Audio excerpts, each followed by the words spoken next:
Alexander Fleming was born on August 6, 1881 in Scotland. He was one of 4 children, along with 4 half-siblings. His father was a sheep farmer and died when Alexander was only 7 years old.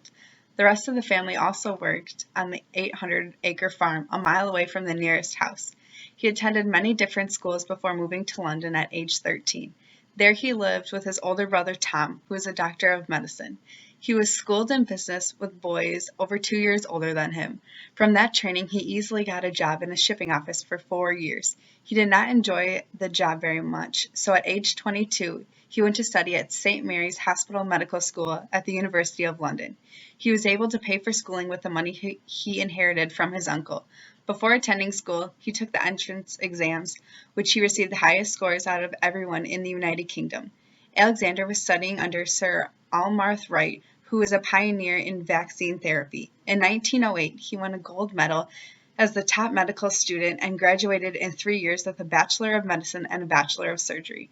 He then became a lecturer at St. Mary's. Between 1909 and 1914, Fleming established a private practice as a venereologist. He was one of the first doctors in Britain to administer a drug effective against syphilis.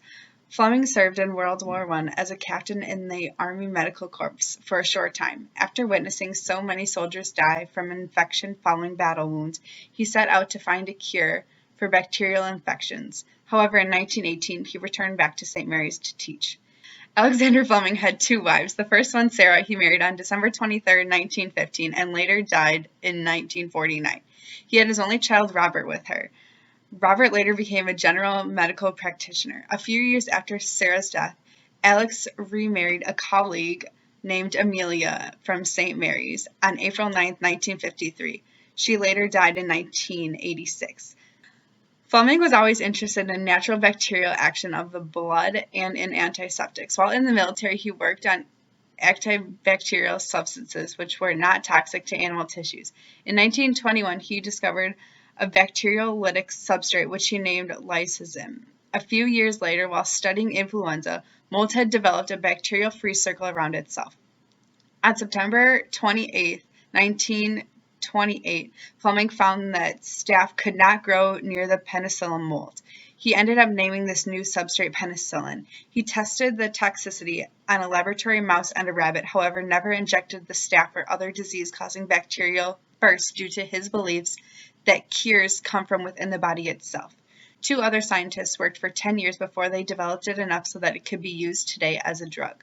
By the 1940s, mass quantities were being produced by the American drug industries. Penicillin became the most effective life-saving drug in the world, and it is believed to have saved over 200 million lives since it first made its appearance in 1942.